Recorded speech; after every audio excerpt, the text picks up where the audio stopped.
Well, that's right. Let's get in Amit Dixit of ICICI Securities to give us his view on the metal stocks. Hi, Amit. Well, it's going to be a difficult ride, it seems. Not so much the core fundamentals, but if the global economy slows down itself, it's going to have its repercussions on the metal stocks.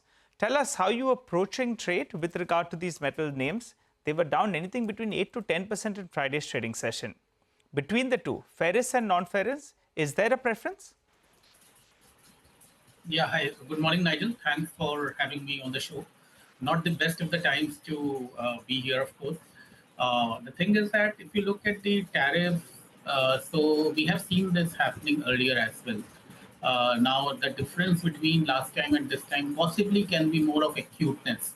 However, given the fact that these tariffs typically put a question mark on the global growth as such, which is never good for commodities. There could be direct impact, that is, the export or the trade of steel or aluminium or other commodities, and there could be indirect impact because do remember that steel goes in auto, it goes in a lot of other goods, auto ancillaries, for example, that are themselves exported.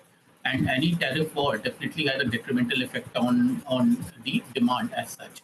And that is what we have been seeing unfolding over last couple of days. In fact, Friday was there when copper cracked 10%. Now still we see that on LME it is down 5%. So this is what we see. Now going beyond this, the usual noise, I believe, will subside in few months. It might take few weeks also. We don't know what is going to be the bottom, but in my view, this is clearly the short-term noise. The reason being that the U.S. itself is short on most of the commodities, whether it is aluminium or steel. Aluminium in particular, they end up importing close to 80% of aluminium that they consume. In steel, they import around 25% of the steel that they consume. So clearly, you are hurting yourself more when you are going ahead with these tariffs. Now, just to answer your question on the distinction between ferrous and non-ferrous, I would say that in case of ferrous, since the consumption growth, domestic consumption growth is something that is holding up, and here we are talking about infrastructure, we are talking about the real local growth, which is quite strong in India. So these stocks that are more focused over there should be seen in a positive light. Non-ferrous, on the other hand, although we like the stocks at these levels, however, these stocks are exposed to the underlying commodity prices. So therefore, there could be a concern on these names in the short term. Okay. All right. Amit, one of your top buys is JSW Steel. In pre-open, the stock is down close to around 10%, but I must highlight as well that it appears the volume that's got matched is very, very small. So that's the reason the stock is down close to around 9.9%.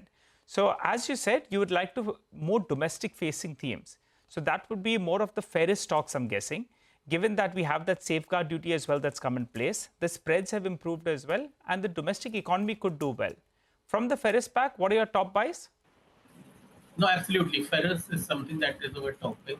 And if you look at the top buys here, JSW Steel is our topic in this space. Tata Steel also looks good at these levels, but in Tata there is a little bit of concern around the fact that Europe is not doing that well.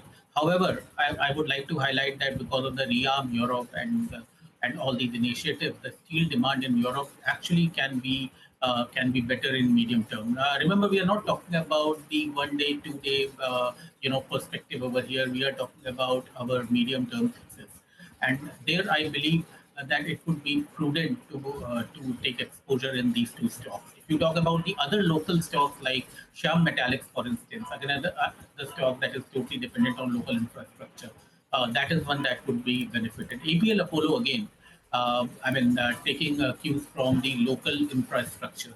That stock also should be in flavor, relatively better placed compared to non-ferrous. Okay. All right. So JSW Steel, Shyam Metallics, APL Apollo. At lower levels, they could be interesting buys. What about Vedanta? That appeared like it had value. The stock has seen a one-way correction, 470 to around 400. And we have a special situation that could play out as well. At around 400 rupees, what's the view on that name?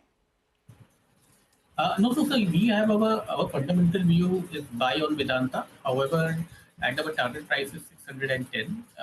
However, at this stage, as I said, non-ferrous could be more vulnerable to the macro turmoil, and therefore, I mean, in the near term, I would say that the ferrous would score over. However, Vedanta does carry a lot of intrinsic value at this stage. I would say that. Okay, all right. Amit, thanks a lot for joining in. So your preference is towards ferrous rather than non-ferrous. You like the more of the domestic stories, and that's why JSW Steel, Sham Metallics, as well as APL Apollo top of the list. Though Vedanta has value, but at this juncture, anything that has global exposure is something that, Amit says you rather stay away and you go for the other stock. So that's the view on metals. Okay, well, that's metals.